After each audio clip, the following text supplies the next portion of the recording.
बिसरवाला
पप्पू सके हमने के गार्जियन हमने के गुरुदेव तुल्य प्रभुनाथ बाबा जी के तरफ से हजारों हजार के पुरस्कार बा।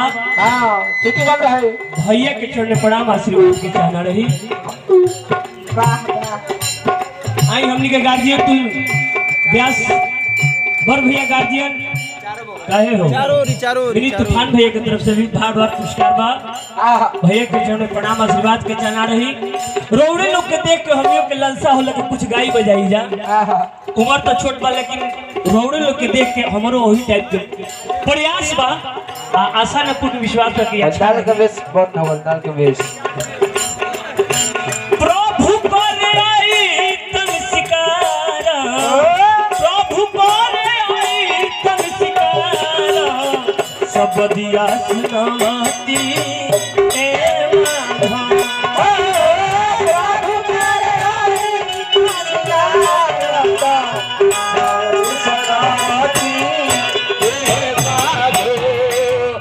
समय के अभाव म्यूजिक ना आई हेलो बड़े ही सुंदर मित्र भाई अमर सुरवर चौथान जी के तरफ से पुरस्कार बा। आज शक्ति जगत जननी से होड़ा बिनती अजी चिनोरी रही के भाई के सोचल मनोकामना सपना पूर्ण होके जहां रही राजा बन के राज करी। दूसरा भाव और राहुल भैया कैसे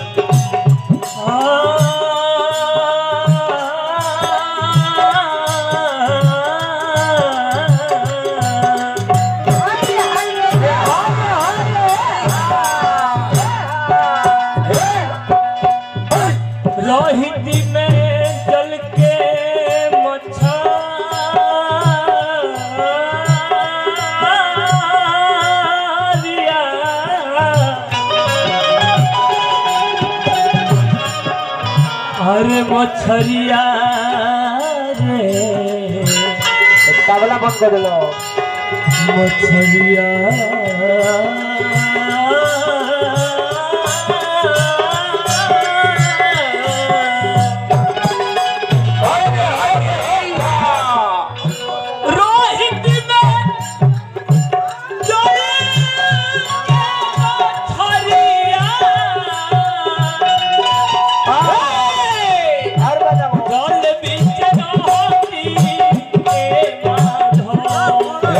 Yeah!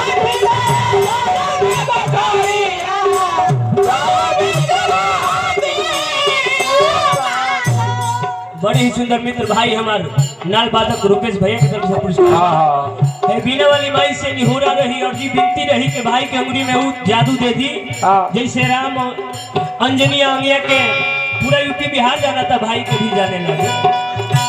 रोहित में चल के मछलियां चल बीच राहती ए रोहित में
नैया पर चढ़ा के गुणवते जाला मझधार ते जाला ए माँ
हो गई। जय हिंद जय भारत। बंद कर दे।